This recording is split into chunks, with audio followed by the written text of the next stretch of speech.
इस बीच दिल्ली सरकार ने कोरोना वैक्सीन की प्रिकॉशन डोज के लिए नया आदेश जारी किया है, जिसके मुताबिक सभी सरकारी वैक्सीनेशन सेंटर पर यह डोज मुफ्त लगाई जाएगी। इसके पहले केंद्र सरकार के आदेश पर दिल्ली में प्रिकॉशन डोज केवल प्राइवेट सेंटर पर ही लगाई जा रही थी, जिसके लिए पैसे देने पड़ते थे।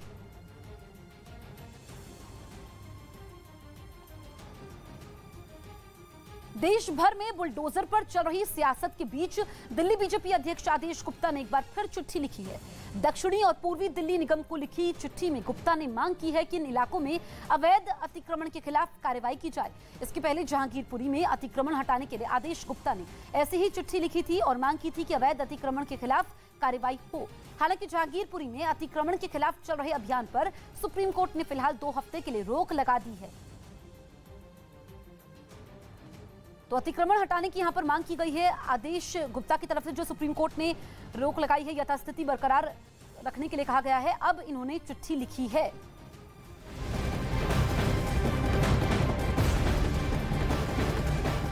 इस वक्त की बड़ी खबर आपको बता दें, रूस के खिलाफ जांच तेज हो चुकी है। युद्ध अपराध के आरोपों की जांच तेज हो चुकी है। कीव से 1000 शवों को इकट्ठा किया गया है। इस वक्त की सबसे बड़ी खबर हम आपको बता रहे हैं, जो शव इकट्ठे किए गए हैं उस पर टॉर्चर के निशान हैं और ऐसे में कीव के अधिकारी सबूत जुटा रहे हैं। रूस के खिलाफ जांच तेज हो चुकी है। कई देश इस वक्त यूक्रेन के साथ खड़े हैं और रूस पर गंभीर आरोप लगे हैं। ऐसे में अब रूस की मुश्किलें बढ़ती हुई नजर आ रही है। युद्ध अपराध के आरोपों की जांच तेज हो चुकी है। कीव से 1000 शवों को इकट्ठा किया गया और शवों पर टॉर्चर के निशान हैं। ये सबूत अहम हो जाते हैं रूस के खिलाफ। लगातार यूनाइटेड नेशंस में रूस के खिलाफ आवाज उठती रही है और अब जांच भी तेज हो चुकी है। इस बीच अमेरिका ने यूक्रेन को रूस के खिलाफ जंग लड़ने के लिए अपने आधुनिक ड्रोन घोस्ट की एक खेप को यूक्रेन भेज दिया।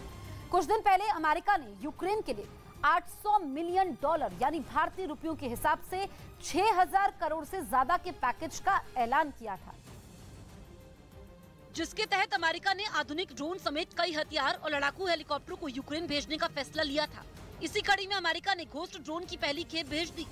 बताया गया कि यूक्रेन की जरूरतों को देखते हुए अमेरिकी एयरफोर्स ने इसे तैयार किया है, ताकि यूक्रेन की सेना रूस की फौज पर घातक हमले कर सके। घोस्ट ड्रोन दिखने में छोटा जरूर है, लेकिन दावा है कि ये दुश्मनों पर कहर बनकर टूटता है। और इस ड्रोन की खासियत ये भी है कि ये दुश्मनों को चकमा देकर उसके ठिकाने को टारगेट कर देता है। लेकिन ये कामिकाजे ड्रोन की तरह उड़ता हुआ बम नहीं होता, बल्कि खुद दुश्मनों पर बम बरसाता है और दावा है कि पलक झपकते ही ये ड्रोन दुश्मन के बड़े बड़े टैंकों और तोपखानों को ध्वस्त कर सकता है। बताया गया कि घोस्ट ड्रोन दुश्मनों पर तेजी से और कम दूरी पर हमला करने में माहिर है। इसके साथ ही इसका पता लगाना या फिर इसे ट्रैक करना दुश्मनों के लिए काफी मुश्किल है। दावा है कि घोस्ट ड्रोन आत्मघाती स्विच ब्लेड ड्रोन नहीं है, लेकिन इसकी ताकत उससे कम भी नहीं है। बार बार परमाणु हथियार चलाने की धमकी देने के बाद रूस ने कुछ ऐसा कर दिया जिससे पूरी दुनिया के होश उड़ गए। इस बार पुतिन ने अमेरिका को आखिरी चेतावनी देने के लिए परमाणु बम दागने वाली अपनी सबसे ताकतवर मिसाइल का टेस्ट ही कर दिया। यह ऐसी इंटरकॉन्टिनेंटल बैलिस्टिक मिसाइल है जिसकी रेंज में दुनिया का हर कोना है। रूस का दुश्मन अमेरिका भी इससे बच नहीं सकता। पुतिन की इस मिसाइल का नाम है सरमाट, लेकिन यह इतनी घातक है कि अमेरिका उसे कहता है सेटन, यानी शैतान। जिसके टेस्ट लॉन्च की तस्वीरें देखकर ही अंदाजा लग गया कि रूस की सरमात मिसाइल बनी ही है अपने दुश्मन को चीर डालने के लिए। मुंबई के गेटवे ऑफ इंडिया से भी ऊंची सरमात मिसाइल के जमीन के अंदर से निकलते ही धरती में कंपन होने लगी और जैसे ही वो चली, जमीन दहल उठी।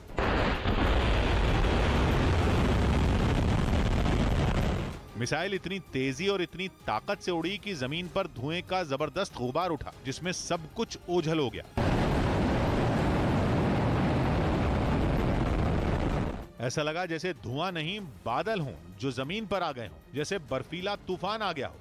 दावा है कि ये मिसाइल रूस का सबसे खतरनाक परमाणु हथियार है, इसलिए उसके टेस्ट लॉन्च पर खुद पुतिन मॉस्को से ही अपनी नजर बनाए रहे। और सेना और रक्षा मंत्रालय के बड़े अधिकारियों से एक एक जानकारी लेते दिखे। मिसाइल टेस्ट से पहले रूस के रक्षा मंत्री सर्गेई शोइगु ने पुतिन को पूरी तरह ब्रीफ किया और फिर शुरू हुआ मिसाइल टेस्ट, जिसके सफल होते ही पुतिन ने अमेरिका को आंखें दिखा दी। रूस का दावा है कि सरमात मिसाइल सिर्फ उसकी ही नहीं, बल्कि सबसे ज्यादा रेंज वाली पूरी दुनिया की सबसे ताकतवर मिसाइल है। इतना ही नहीं, रूस की इस मिसाइल टेस्ट की टाइमिंग भी काफी अहम है, क्योंकि एक तो अब यूक्रेन की जंग बेहद गंभीर मोड़ ले चुकी है वहीं रूस लगातार अपने परमाणु हथियारों के जखीरे का दम भर रहा है। उस पर उसने अब सरमात मिसाइल का परीक्षण भी कर दिया, जो कि रूस के उत्तर पश्चिम में मौजूद अर्खानगिस्क प्रांत से लॉन्च की गई और वहां से रूस के दूसरे छोर यानी बिल्कुल पूर्व में बसे उसके कमचत्का प्रायद्वीप पर जाकर अपने टारगेट पर फट पड़ी। मतलब मिसाइल ने दुनिया के सबसे बड़े देश रूस की लगभग पूरी चौड़ाई माप ली और करीब 5,500 किलोमीटर का सफर तय किया। पुतिन को अपनी इस सरमात मिसाइल पर इतना विश्वास है कि उनका दावा है कि यह ऐसी मिसाइल है जिसका मुकाबला मुमकिन ही नहीं। सरमात मिसाइल की स्पीड 25,000 किलोमीटर प्रति घंटा से भी ज्यादा है। इसलिए रूस का कहना है कि उसकी मिसाइल को मार गिराने वाला एयर डिफेंस सिस्टम बना ही नहीं। इतना ही नहीं, इसकी रेंज है 18,000 किलोमीटर, यानी दुनिया के बड़े से बड़े शहर रूस की मिसाइल की जद में है। रूस का दुश्मन दुनिया के किसी भी कोने में छिपा हो, सरमात मिसाइल उस पर फट सकती है और तो और एक साथ 12 परमाणु बम छोड़ सकती है। एक साथ 12 परमाणु बम छोड़ सकती है, जिनमें हर एक बम 550 किलो टन जितना भारी है। दूसरे विश्व युद्ध के दौरान अमेरिका के जिस बम ने जापान के हिरोशिमा को बर्बाद कर दिया था, उसका वजन भी सिर्फ 15 किलो टन था। इसी वजह से दावा है कि यह अगर एक बार चल गई तो ब्रिटेन जैसा देश तबाह हो जाएगा और तो और ये अपने महज एक हमले में फ्रांस के साइज जितने देश को भी दुनिया के नक्शे से मिटा देगी।